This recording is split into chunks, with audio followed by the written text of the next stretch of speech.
ఇంట ఓడిపోయిన దువ్వాడ రచ్చ గెలిచిన ఇంట మాత్రం అంతే 60 దగ్గరలో ఈ రభసేమిటో సంసారం గుట్టుగా ఉండాల్సింది పోయి సాధారణంగా సంసార విషయంలో రాజకీయ విషయంలో చాలా సూక్తులు పెద్దలు చెప్పి ఉంచారు. ముఖ్యంగా సంసార విషయంలో అయితే సంసారం గుట్టు రోగం రట్టు అని గట్టిగానే చెప్పారు. సంసారం అంటే గుట్టుగా ఉండాలని, రోగం వస్తే బయటికి చెప్పాలని ఈ సామెర్థం. గుట్టుగా సంసారం చేయాల్సిన చాలామంది రోడ్లకి ఎక్కిపోవడం ఇటీవల బాగా కనిపిస్తుంది. ముఖ్యంగా రాజకీయ నాయకులు ఇలా రోడ్లపైకి వచ్చేస్తే వాళ్ళ ప్రజా జీవితం ఏమవుతుందన్న విషయం కూడా ఆలోచించడం లేదు. ఈ విషయం దువ్వాడ శ్రీనివాసరావుకు అతికినట్లు సరిపోతుంది.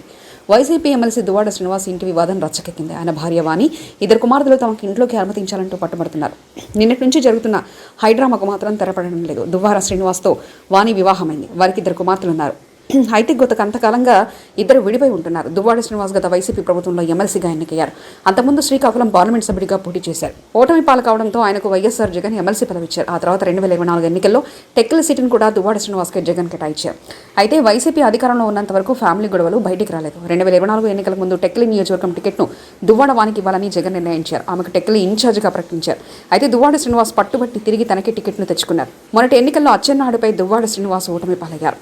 అయితే వైసీపీ అధికారం కోల్పోయిన తర్వాత దువ్వాడ శ్రీనివాస్ ఫ్యామిలీలో రచ్చ మొదలైంది. ఆయన భార్య వాణి పిల్లలు కలిసి తమతో తండ్రి కలిసి ఉండాలని కోరుతూ ఆందోళనకు దిగారు. ఇది టెక్కలిలోనే కాకుండా రాష్ట్ర వ్యాప్తంగా రచ్చ అయింది. ఒక ఎమ్మెల్సీగా ఉండి భార్యకు విడాకులు ఇవ్వకుండా దువ్వాడ శ్రీనివాస్ మరో మహిళతో సహజీవనం చేస్తున్నారని ఆయన భార్య వాణి ఆరోపిస్తున్నారు. ఆమె ట్రాప్లో పడి తమను పూర్తిగా వదిలేశారంటున్నారు. తమ కుమార్తెలు పెద్దవారై వైద్య వృత్తిలో ఉన్నప్పటికీ వారు తండ్రి కోసం పరితపించిపోతున్నారన్నారు. అయితే దువ్వాడ శ్రీనివాస్ మాత్రం తనపై అధికార పార్టీ చేసిన కుట్ర అని చెప్తున్నారు. అధికార పార్టీతో కుమ్మక్కే తన భార్య పిల్లలు తన ఇంటి మీదకి ఉసిగొలుపుతున్నారని ఆయన ఆరోపిస్తున్నారు. ఇటు దువ్వాడ శ్రీనివాస్ అటు ఆయన భార్య వాణిలు పరస్పరం పోలీసులకు ఫిర్యాదు చేసుకున్నారు. పోలీసులు దువ్వాడ ఇంటి వద్ద పహారా కాస్తున్నారు. అయితే తాజాగా అందుతున్న సమాచారం మేరకు దువ్వాడ శ్రీనివాస్ వానికి విడాకులు ఇచ్చేందుకు సిద్ధమవుతున్నారని తెలిసింది. దువ్వాడ వ్యవహారం వైసీపీకి ఒక తలనొప్పిగా మారింది. మరిన్ని కథనాల కోసం సబ్స్క్రైబ్ చేసుకోండి మీ అక్షర శిల్పం.